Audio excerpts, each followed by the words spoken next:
I love movies, so today I'm going to talk about why I believe these giant, famous conglomerate movie companies keep failing, and why are they destroying themselves, pretty much.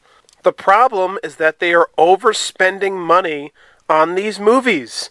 These movies don't need to cost $800 trillion to make, but these companies, with their egos, they want to skyrocket the budget for these fucking movies, and then when the movie comes out and it makes a lot of money, they get upset, and then all of a sudden all the newspapers and tabloids and YouTubers say that the movie flopped. And, but you guys are the reason why it lost money, because you spent way too much money on it. You were overly confident. You were way too confident in your movie. You can't spend this much fucking money on your goddamn movie and expect it to make $1 trillion at the box office. You know how rare that is? You know how unusual that is? Very few movies in movie history have made that much money. Yeah, it's happened quite a bunch of times in history. Look at Star Wars The Force Awakens, right? And, some other movies, right? But that's not the usual movie. That's not the usual amount of money your movie's gonna fucking make, okay? Even if you think it's a masterpiece, you never fucking know what the audiences are gonna think of your fucking goddamn movie. So stop skyrocketing the budget of your movie, and then you won't lose so much fucking cash. So that's a giant problem, which did not used to exist back in the day, by the way. Back in the old days, what the movie studios used to do, and the movie companies, pretty much, what they used to do was they would spend some money on making the movie, and then they would spend $1 gajillion on the marketing for the movie. And a lot of the marketing of the movie got asses in the seats and got people to watch the movie. Okay? Now, I know that was easier for people to go to the theaters to watch the movie back in the day, because that was before streaming, that was before 9 billion TV channels, that was before YouTube. But even still, even today, if you have a lot of marketing, if you spend $1 gajillion on marketing your fucking movie, more people will be willing to see your movie. So back in the day, they used to spend some money on the movie, but way more money was spent on the marketing for the movie, and then it would make a lot of money at the box office. It would be viewed as a hit movie, because the profits they would make from the movie were higher than the amount of money they spent on the fucking movie. You don't need to spend trillions and millions and billions of dollars on your movie in order for it to have good special effects, in order for it to look good. You don't need that much money to do that stuff. A good movie is a good movie. As long as it has a good budget, that's good. That's fine. Spend $10 million on a movie, $20 million, $50 million. Don't be spending hundreds and hundreds and hundreds of millions of dollars. Make movies that cost $17 million to make, and maybe a little more millions with the special effects. But you don't need to really get this much money in your fucking movie. It's ridiculous. Now these days it's reversed. Now these fucking movie companies spend... So anyway, let's reiterate, right? Back in the old days, right? They spent some money on the movie and gajillions on the marketing. Now it's the opposite. Now they spend gajillions of dollars on making the movie and only a little bit of money on the marketing. And only some money on the marketing. You can't fucking do that. And then you can't turn around and blame the audience for the movie bombing, because that's another problem we need to talk about now. I think we need to change our wording when it comes to movie reviews, and this includes myself, which I will remember after this fucking video is completed. We gotta stop calling movies flops or movies bombs. I know it's kind of fun for us to do that because we're used to that, and it gets us, the giggles and all that. But we need to start using phrases like, the movie was a financial bomb. This movie was a financial flop. Because calling a movie a flop is not the same thing as calling a movie bad. But we have been conditioned and we've just assumed that's what it means. But a movie can flop really badly, but the movie itself could be good. When a movie flops, that just means it's a financial flop.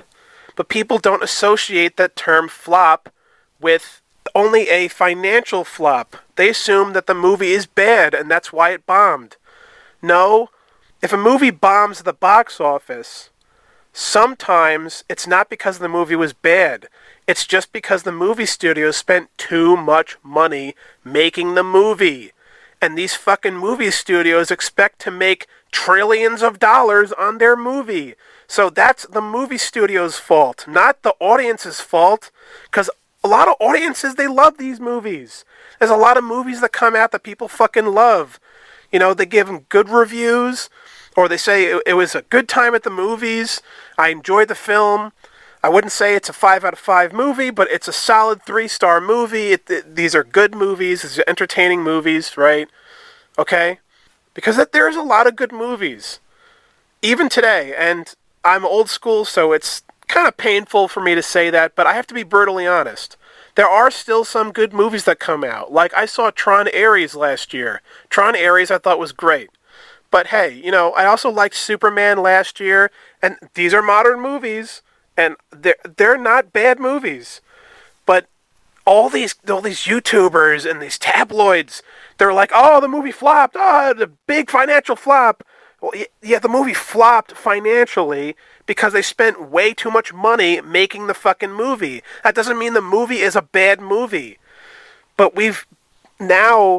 Hollywood's been doing this shit with the over-budgeting of movies for so long now that we have forgotten what it used to be like. We have forgotten our way in discussing movies, in enjoying movies, really.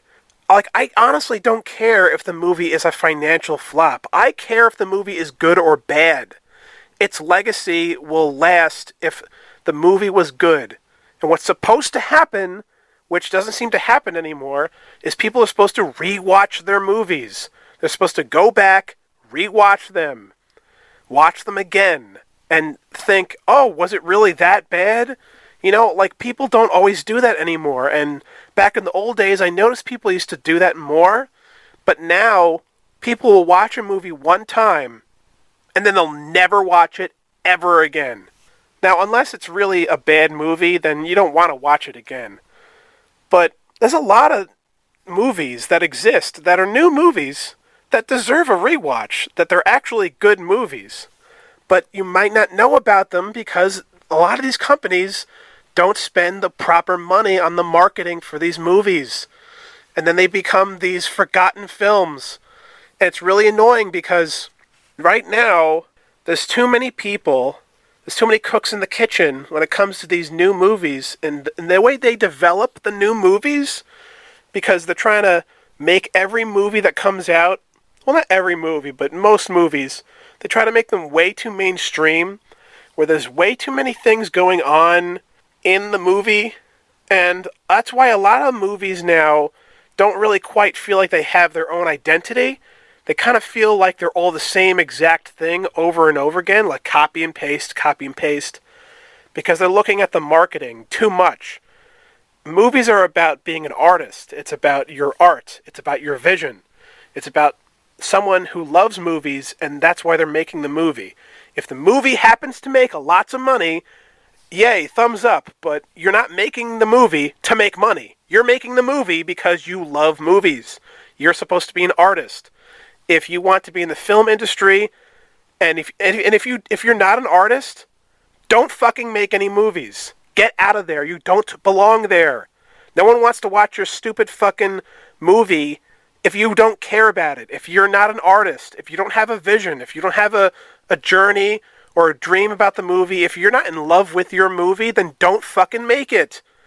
I don't want to see all these fucking stupid movies by these suits who don't care about movies, who aren't artists, who aren't passionate about anything. So, you know, there's a lot of problems with the movie industries now.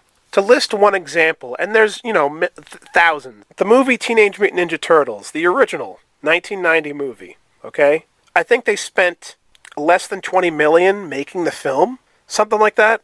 But then the money they made at the box office for the original Ninja Turtles movie, 1990, they got like freaking 300 million or something in the box office. Now maybe my number is wrong, That's what I remember. But they made like way more money at the box office than the amount of money they spent on the movie. Why? Well, because it's a good movie.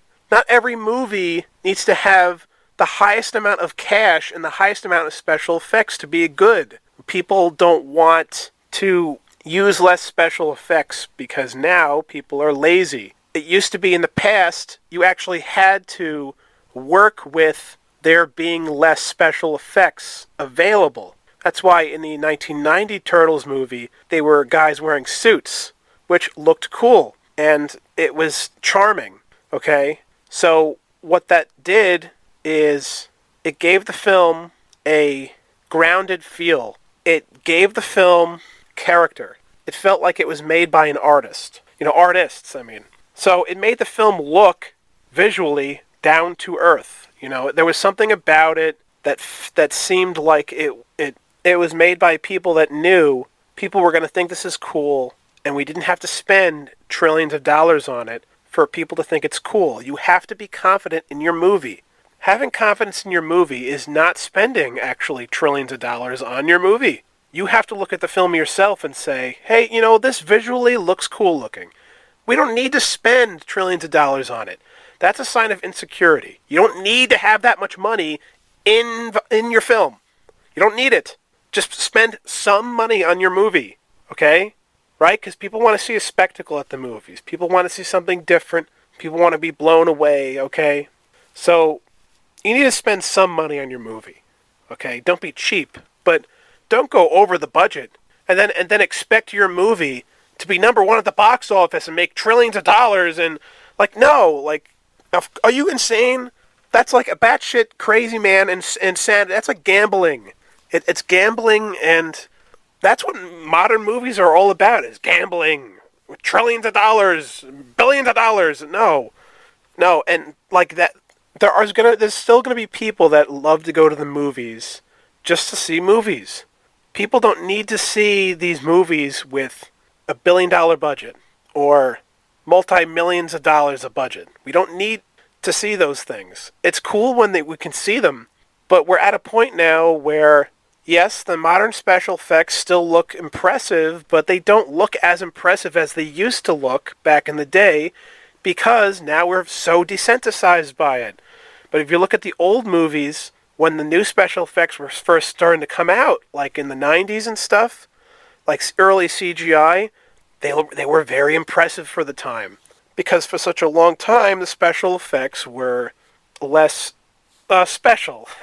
But that was good, because it got people to pay attention to the movie, to the characters, to the story more than the special effects. That's why you're there to watch a movie. You're there for the experience, the ride, the journey of the characters, the story, to feel something for the emotion of the characters and the adventure going on or whatever. The special effects are just the icing on the cake, But now people think you see a movie just for the special effects. And that's not why you should see a movie. And I know that's not true in every case. Like, I'm a big monster movie fan, so I love the old Godzilla and King Kong movies and Gamera movies, for instance. And I do watch those movies for the special effects, all those old monster movies, because I want to see the monster in the costume and all their powers and shit. But I still don't need it to be billions of dollars for me to enjoy it. Modern audiences are way too harsh on special effects. I guess to modern people, if it doesn't look like a 10 out of 10 special effect film, then your film looks like trash to them. People's expectations of special effects are way too high. We used to be so satisfied and so happy and so pleased with the special effects we saw in, like, Space Jam, for instance, or Independence Day, or other films from the 90s. We were satisfied. It didn't need to look any better than that. Come on, people. These movie companies have a bad formula when it comes to analyzing their films, and really the film process of the amount of money they spend on the movie. They're not thinking about the right things. They're not like, for some reason, no one cares if the movie's good anymore. It seems like more people care about how much money is the movie losing? How much money is the movie making? That seems to be more of the focus of people than if the movie's good or not. What's odd is that the last question people think about is if the movie's good. Don't you guys care if the movies are good? I mean, people do still talk about that, but for some reason, people are more interested in how much money the movie makes. Is that what this is all about? Is that what this has always been all about with movies? Just how much money? How much money the movie's making? Yes, the movies are in competition with one another, and that's another thing people need to remember. A lot of films failed to make more money at the box office and became box office flops just because of bad timing, because other movies came out at the same time. So yes, just like watching a sports game, they lost that battle of that month, in that year, or whatever. But that doesn't mean the movie failed. That's something people don't think about. People assume that means, the movie failed. That people assume that must mean that movie was bad and the other movie was good. And a lot of people write off that movie that didn't make more money than the other. They write it off as a bad movie, and they're not going to see it ever again or ever give it a shot. And that's what's happened in our culture. For example, the classic movie Ghostbusters 2 came out in 1989, and then Batman also came out in 1989, which Batman was the biggest film of 1989. People went ballistic. It was Batmania, okay? The first gigantic mainstream Batman film. So what happened was Ghostbusters 2 came out 3 weeks earlier, and it made a lot of money. Then, I think 3 days later, Batman came out, and then it made way more money than Ghostbusters 2. So then people viewed Ghostbusters 2 as being inferior to Batman. And that's not true. They're two different movies. They're both good movies. They're both classic movies of 1989. I mean, yes, the reviews for Ghostbusters 2 were mixed in general. But still, it's unfortunate that that happens, because then people's perception is that, well, who cares about Ghostbusters 2? I guess it was bad because Batman was way better, and 1989 now belongs to Batman. And yes, it did, okay? Batman was a banger. It was a classic film of 1989. It may be the best film of 1989, maybe. I'm not going to take that away from 1989 Batman. We all know how great the movie was. But that doesn't mean all the other films in 1989 were good or less good than the Batman movie. There were lots of great fucking movies in 1989. And just because they made less money than the biggest movie of the year, that doesn't mean that that was the only good movie of the year or some shit. I also think these movie companies are way too overconfident in the streaming wars right now. These movie companies now have their own app on streaming, and you can watch a lot of their new TV shows and new movies right on streaming, which is a big mistake. Back in the day, if you wanted to see a movie, you had to go to the movie theater. I mean, sometimes they would air on TV, which was cool, you know. But if you wanted to have a lot more fun, you drove to the movie theater and watched it on the big screen. And you had to wait months. You had to wait till the next year to own it on video. This was a very exciting time. That was like that for so long, and it was amazing. It was an amazing formula. It worked. Everybody loved it. You know, people did not whine and bitch about it.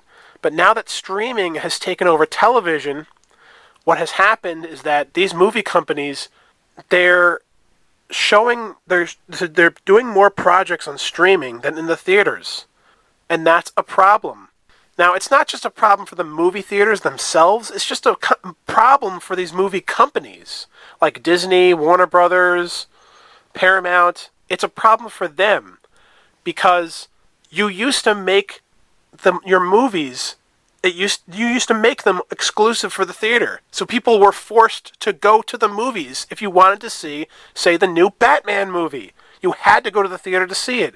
There was no other option to see the fucking movie. So people didn't have a choice. They had to leave their fucking houses. Okay? But now that you put everything on streaming, and a lot of these new movies that come out, sometimes a week later they'll just show up on streaming. It's like, how long did it last in the theater? A month? A week?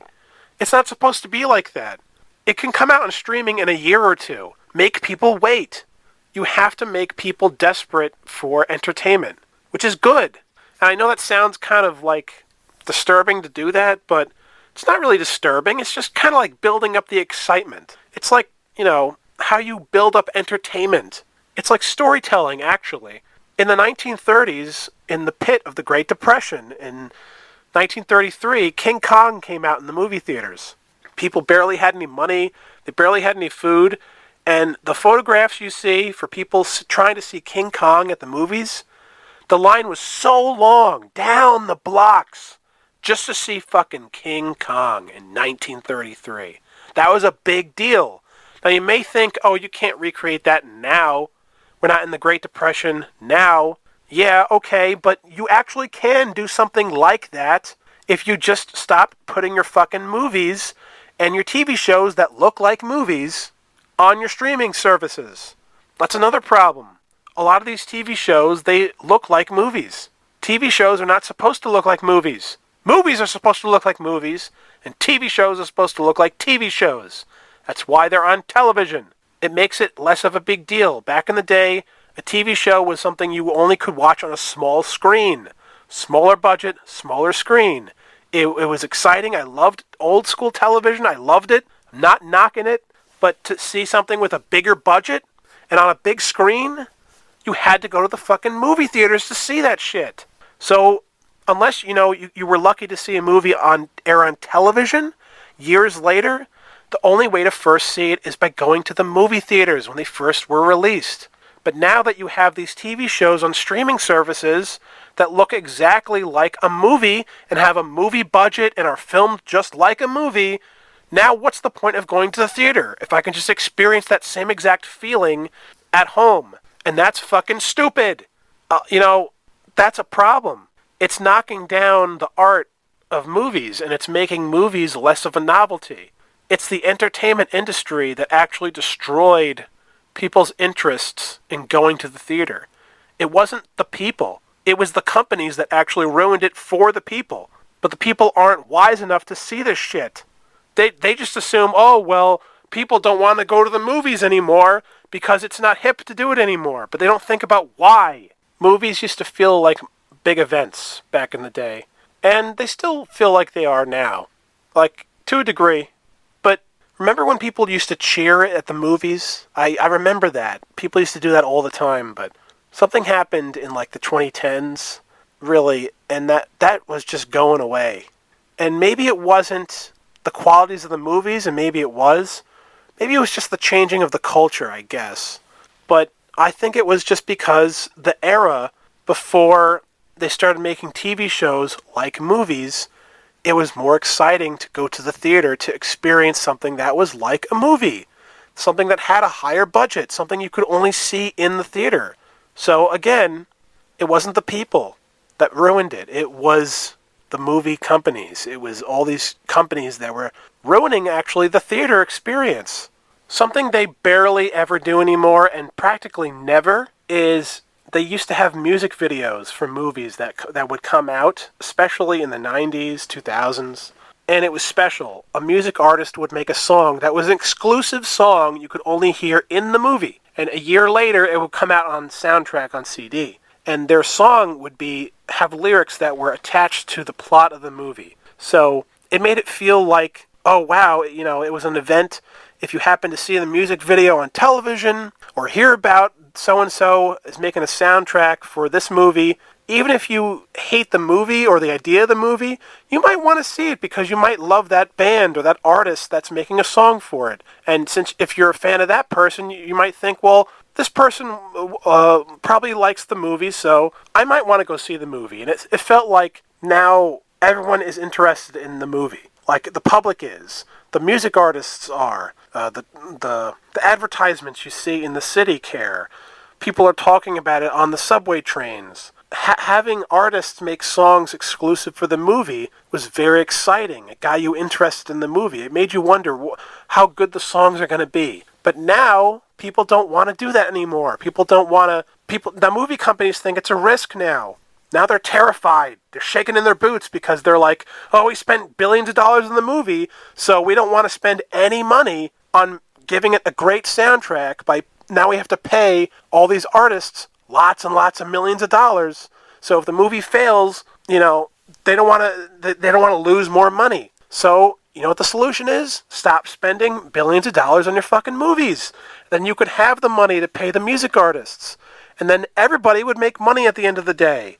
I mean, I'm not even into business, but this seems like this makes sense, doesn't it? Another problem is movie posters. And I know this sounds weird because we're not actually talking about the literal film itself, right? But when you see a movie poster, it grabs the person. It grabs their attention, how good the poster looks, okay? Now, back in the good old days, movie posters used to be paintings. Most of them, at least. They were paintings, and they paid someone a lot of money to make the poster look really good. So it got people interested in the movie. And when you look at a movie poster that was a painting, it made the film look like it was legendary. It made it look like something that you should see. Like it made it look mythic. It had an aura about it. When you see a movie poster that's a painting, it made it seem like it was important for some reason. It does something to the eyes, and it grabs your attention. And it looks better because it's a fucking painting. But now all these fucking movie posters, and 100% of them,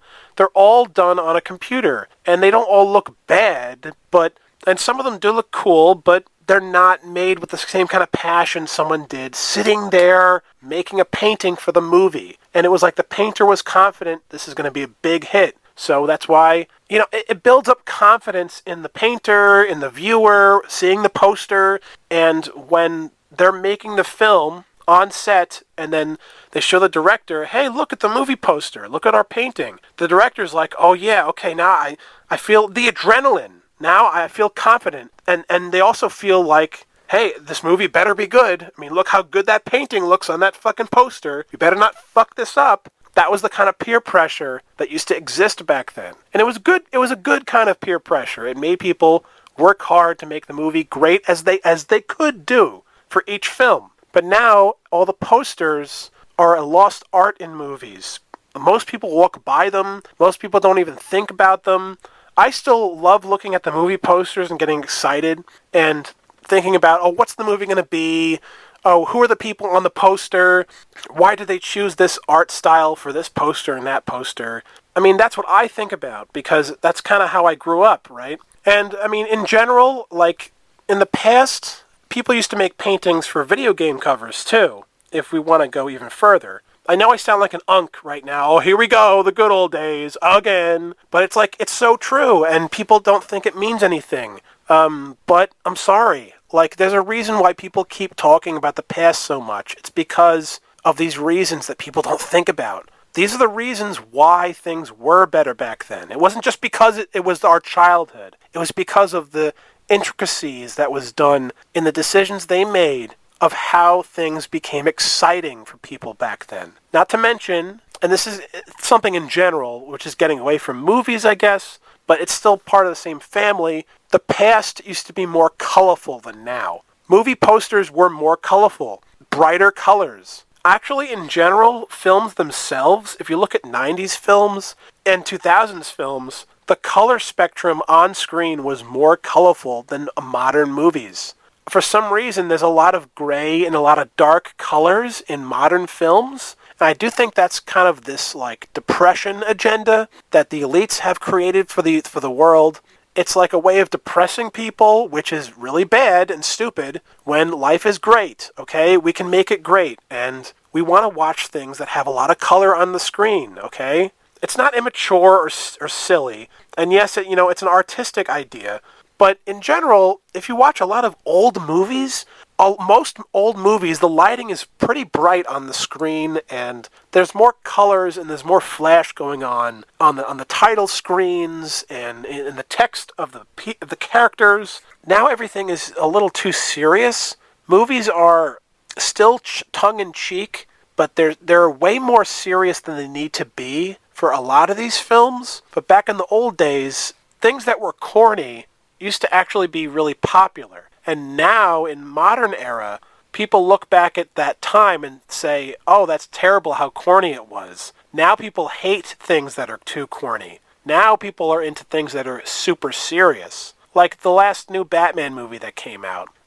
And I liked the movie. And yeah, it was a very serious Batman movie. But again, and that's an artistic choice, but why does Batman need to be that fucking serious? This is about a man who is dressing up as a bat. Just say that in your mind every time a new Batman movie comes out and you see how serious it is. It's a man dressed up as a bat. It's not that serious.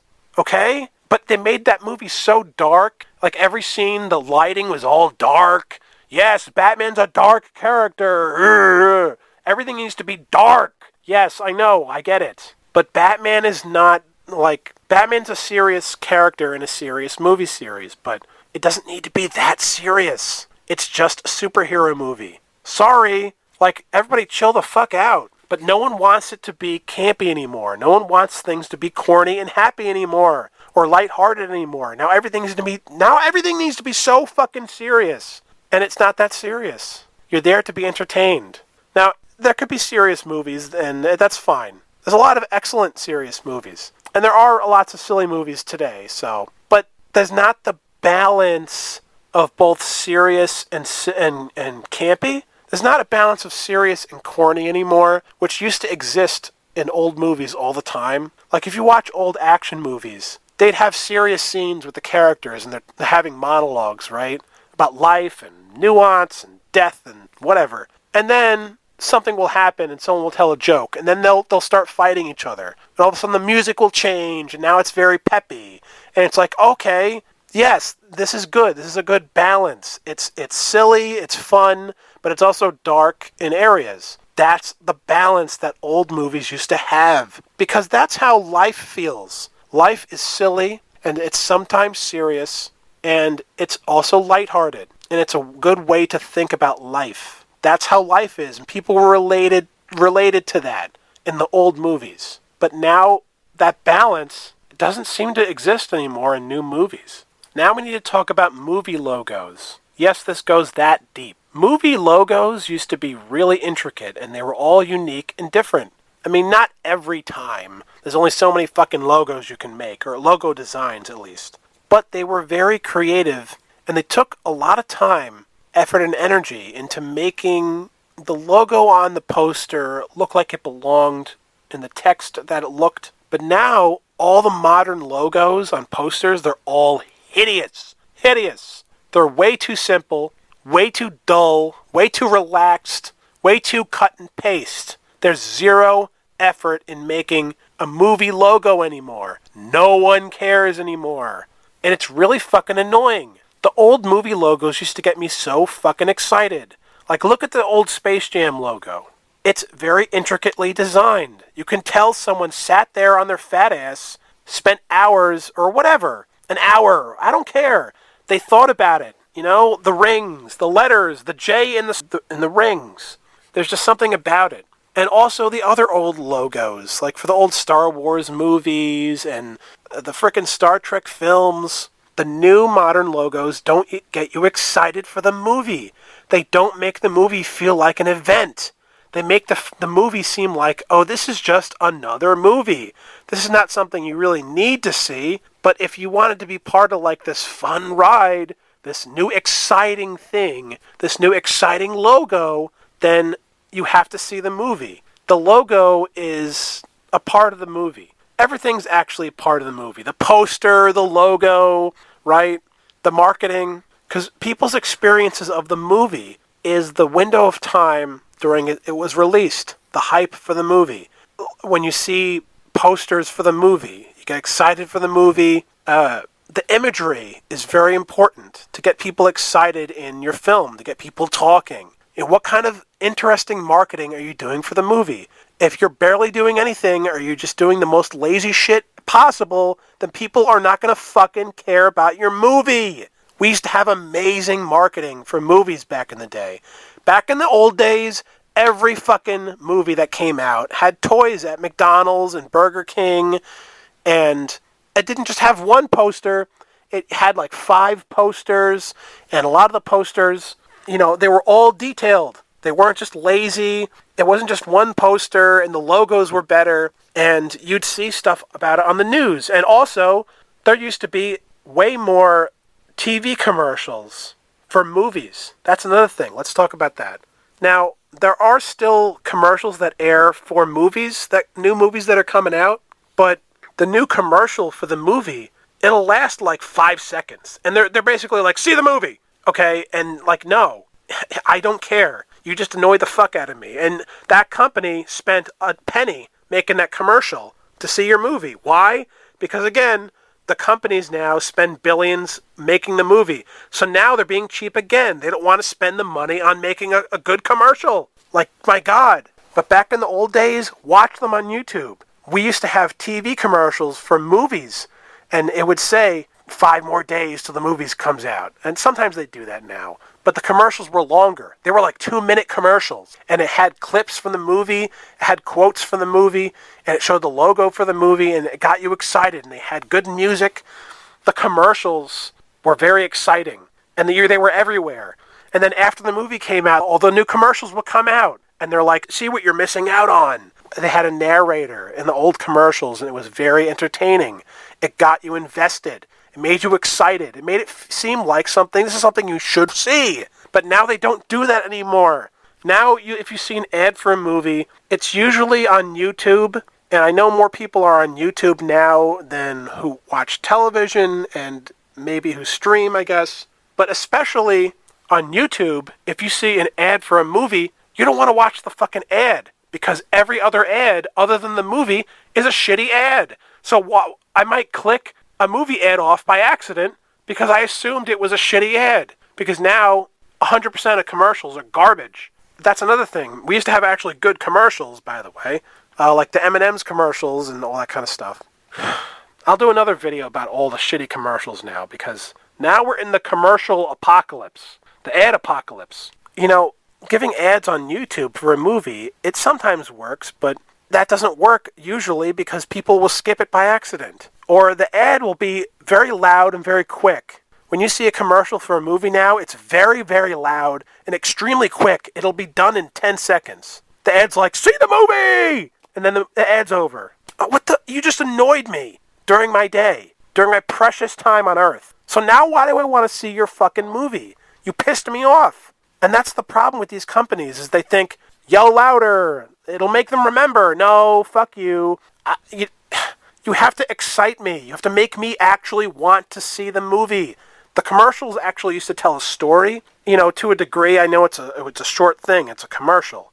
But the commercials used to build up the movie. They did things in those old commercials for the movies that got you excited to see the movie. It was just different. Anyway, I think this video is quite long enough. Let me know what you guys think in the comments down below. My name is SuperPat98, and I hopefully will see you all at the movies real soon.